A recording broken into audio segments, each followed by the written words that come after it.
ఆడపిల్ల పరువు పోకూడదని మంచితనంతో ఆలోచించి ఆనంద సమీరను కోర్టుకు వెళ్లకుండా ఆపి కేసు వాపస్ తీసుకుని సమీరని విడిచిపెడుతుంది. ఇక తర్వాత ఆనంద సమీరని పోలీసులు రిలీజ్ చేయడంతో అలా కుంటుతో సెల్లో నుండి బయటకు వస్తుంది. ఇకప్పుడు ఆనంద, చూడు, ఇక మీదటైనా నా కొడుకు జీవితంలోకి మళ్ళీ రాకు. ఒకవేళ నువ్వు మళ్ళీ నా కొడుకు జీవితంలోకి తొంగి చూడాలని చూస్తే నీ వైపు నేను ఇంకొక చూపు చూడాల్సి వస్తుంది అని చెప్పి ఆనంద సమీరకి వార్నింగ్ ఇస్తూ ఉంటుంది. ఇక సమీర అక్కడి నుండి వెళ్ళిపోతూ ఉంటే దర్శన్ తనతో మాట్లాడడానికి ట్రై చేస్తూ ఉంటాడు. ఆనంద కోపంగా చూస్తూ ఉండడంతో దర్శన్ సైలెంట్గా ఇంటికి వెళ్ళిపోతాడు. మరో పక్క అనన్య కూడా స్టేషన్కి వచ్చి నక్కి నక్కి ఆనంద వైపు సమీర వైపు చూస్తూ ఏం జరుగుతుందో తెలుసుకుంటూ ఉంటుంది. ఏయ్, ఎన్నెల అలా దాక్కుంటావే, బయటకు రా అని చెప్పి ఆనంద అనన్యని బయటకు పిలుస్తుంది. చూడు, దానికి ఇవ్వాల్సిన కోటింగ్ దానికి ఇచ్చాను. నా కోడలి కన్నీటి వెనుక నువ్వు కూడా ఉన్నావని నాకు తెలుసు. నిన్ను కూడా ఎట్టి పరిస్థితుల్లోనూ నేను వదిలిపెట్టను. ఈ ఆనంద వేసే ప్రతి అడుగుకి ఒక లెక్క ఉంటుంది. ఆ లెక్కలు నీ బీద బుర్రకి అర్థం కాదు.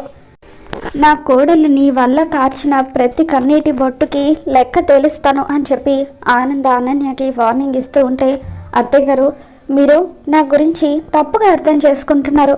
నిజానికి నేను శరణ్య విషయంలో అని చెప్పి అనన్య అంటూ ఉంటే, ఇక చాలు ఆపవే నీ నాటకాలు, నీ బుద్ధేంటో నాకు తెలుసు కదా అని చెప్పి ఆనంద ఇంకొకసారి నా కోడలు జీవితంలో చిచ్చు పెట్టాలని చూస్తే నీ అంతు చూస్తాను, పోవే ఇక్కడి నుండి అంటూ ఆనంద్ వెలివి అనన్యని అక్కడి నుండి పంపించేస్తుంది.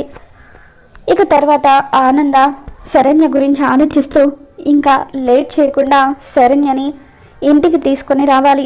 ఈ సమీరకు కోటింగ్ ఇచ్చాను కాబట్టి ఇంకా ఎప్పటికీ అది దర్శన్ జీవితంలోకి అడుగు పెట్టదు అని చెప్పి గుడిలో ఉన్న శరణ్య దగ్గరికి వస్తుంది.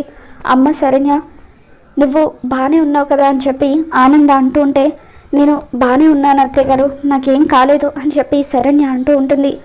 ఇంట్లో పొగ రావడం అదంతా కూడా అనన్య కుట్ర, నిన్ను బయటకు రప్పించడం కోసమే అనన్య ఆ విధంగా చేసింది అని చెప్పి ఆనంద అంటూ ఉంటే, అవునా అత్తయ్య గారు, ఇదంతా అనన్య చేసిందా? అంటే నేను ఇంట్లోనే ఉన్నానన్న విషయం అనన్యకి తెలిసిపోయిందా అని చెప్పి శరణ్య అంటూ ఉంటుంది. అవునమ్మా, అది కనిపెట్టేసింది. అందరి ముందు నన్ను ఒక దోషిలాగా చిత్రీకరిద్దామని అనుకుంది. కానీ సమయానికి నేను నిన్ను కిటికీ నుండి పంపించేయడం వల్ల ఇంట్లో ఎవరికి కూడా నా మీద డౌట్ రాలేదు అని చెప్పి ఆనంద అంటూ ఉంటుంది. అత్తయ్య గారు, అనవసరంగా నా వల్ల మీరు ఎన్నో ఇబ్బందులు పడుతున్నారు.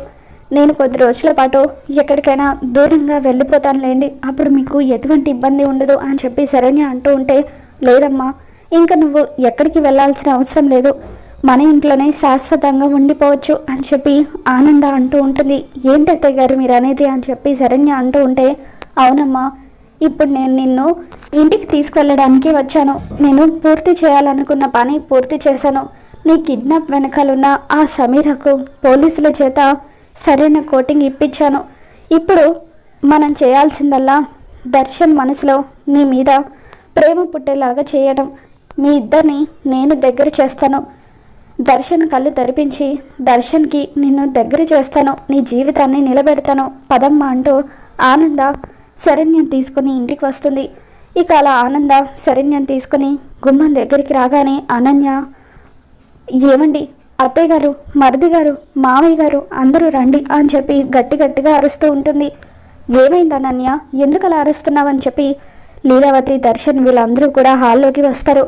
ఇక అలా గుమ్మం దగ్గరున్న ఆనందని శరణ్యం చూడగానే ఇంట్లో అందరూ ఒక్కసారిగా షాక్ అవుతూ ఉంటారు. చూసారా, ఆనంద భైరవి అత్తయ్య గారే శరణ్యని దాచిపెట్టారంటే మీరెవరూ నమ్మలేదు కదా, ఇప్పుడు చూడండి అత్తయ్య గారు శరణ్యాన్ని తీసుకుని వస్తున్నారు అని చెప్పి అనన్య అంటూ ఉంటుంది.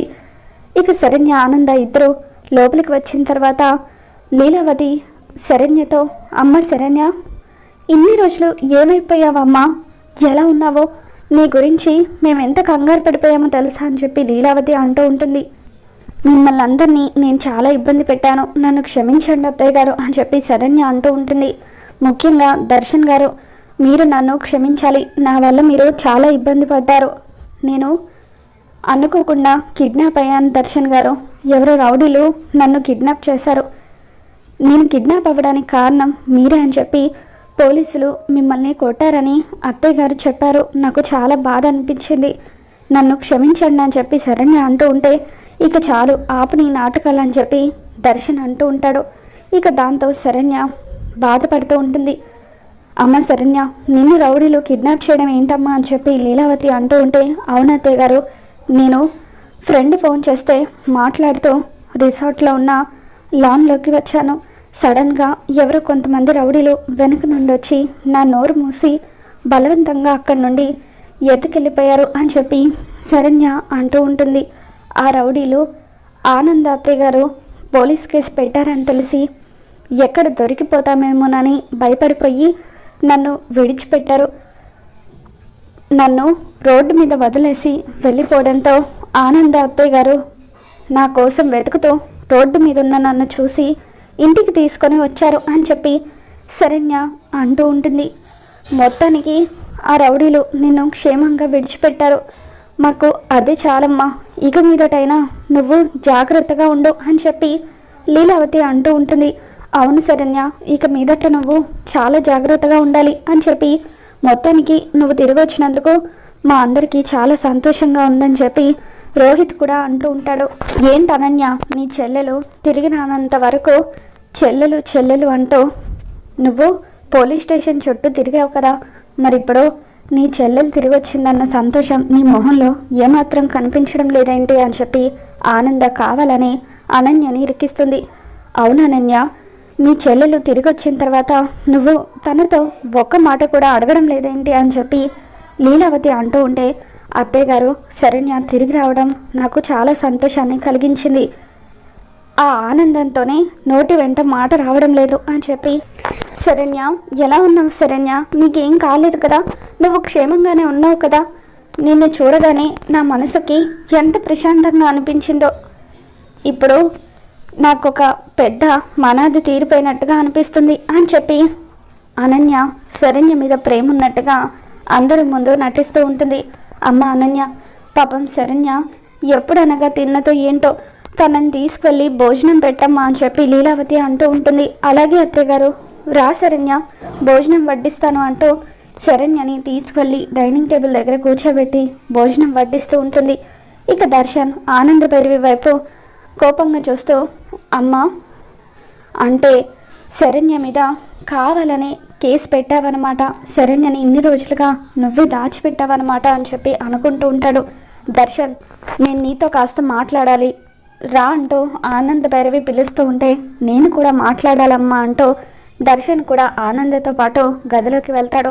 ఇప్పుడు నాకు మొత్తం క్లియర్గా అర్థమైందమ్మా, శరణ్యని ఇన్ని రోజులు నువ్వే దాచిపెట్టి కావాలని సమీర మీద వాంటెడ్గా కేసు పెట్టావన్నమాట. నీ వల్ల అన్యాయంగా సమీరని పోలీసులు చావగొట్టారని చెప్పి దర్శన్ అంటూ ఉంటాడు. దాంతో ఆనంద, నేను చేసింది తప్పు కాదు దర్శన్, నిజంగానే సమీరే శరణ్యని కిడ్నాప్ చేయించింది, ఆ కిడ్నాపర్స్ నుండి శరణ్యని కాపాడింది నేనే అని చెప్పి నా కళ్ళ ముందే ఆ రౌడీలు శరణ్యని కత్తితో పొడిచారు, చంపబోయారు అని చెప్పి అంటూ ఉంటుంది. ఇక దాంతో దర్శన్ ఒక్కసారిగా షాక్ అవుతూ ఉంటాడు.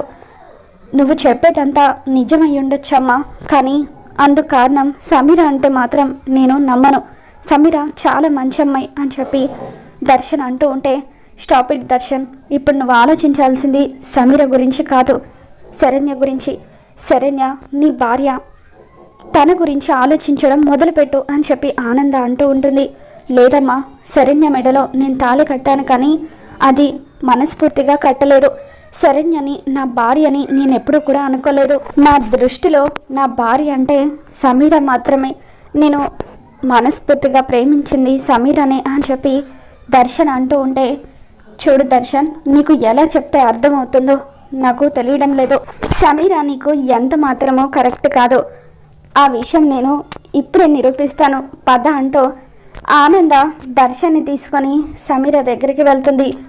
ఇక అలా ఆనంద దర్శన్ని తీసుకొని సమీర దగ్గరికి వెళ్ళిన తర్వాత, ఏ సమీర, మర్యాదగా నీ నోటితో నువ్వు నిజం చెప్పు అని ఆనంద సమీరని బెదిరిస్తూ ఉంటుంది. ఇక దాంతో సమీర దర్శన్తో, దర్శన్ దయచేసి నన్ను మర్చిపో, శరణ్య నీ భార్య, ఇకపై నువ్వు కలిసి ఉండాల్సింది శరణ్యతోనే అని చెప్పి అంటూ ఉంటుంది. ఆ విషయం కాదు, శరణ్య కిడ్నాప్ అవ్వడానికి కారణం ఎవరో అది చెప్పు అని ఆనంద అంటూ ఉంటుంది. దాంతో సమీర, సారీ దర్శన్, నీకు తెలియకుండా శరణ్యని కిడ్నాప్ చేయించింది నేనే అని చెప్పి సమీర అంటూ ఉంటే, సమీర నువ్వు ఎవరికి భయపడి అబద్ధం చెప్పాల్సిన అవసరం లేదు, నిజం చెప్పని దర్శన్ అంటూ ఉంటాడు. దర్శన్, అది చెప్పేది నిజం. రిసార్ట్లో ఉన్నప్పుడు నీకు కూడా తెలియకుండా శరణ్యని వ్యభిచారం కేసులో ఇరికించింది. అలా శరణ్యని ఇరికించింది నువ్వేనని, శరణ్య దృష్టిలో నిన్ను చెడ్డవాడిగా చిత్రీకరించాలని, మీ ఇద్దరి మధ్య గొడవలు సృష్టించాలని ప్లాన్ చేసింది కూడా ఈ సమీరని. కావాలంటే రిసార్ట్లో ఉన్న ఈ సీసీ ఫుటేజ్ చూడు.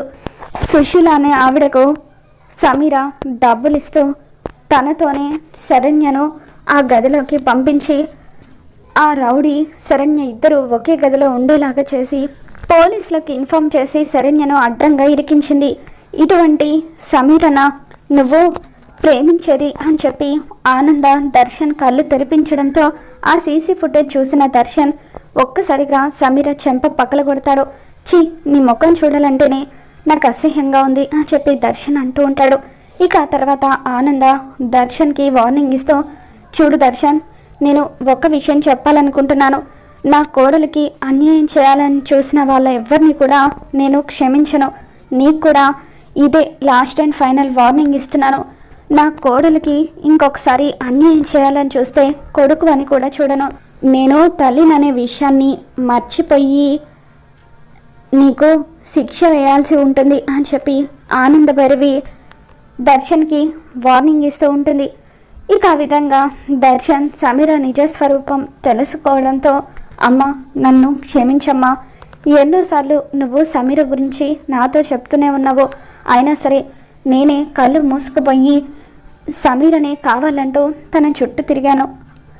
ఇప్పటికైనా నన్ను క్షమించు, ఇంకెప్పుడు కూడా నేను ఇటువంటి తప్పులు చేయను అని చెప్పి దర్శన్ ఆనంద కాళ్ళ మీద పెడతాడు.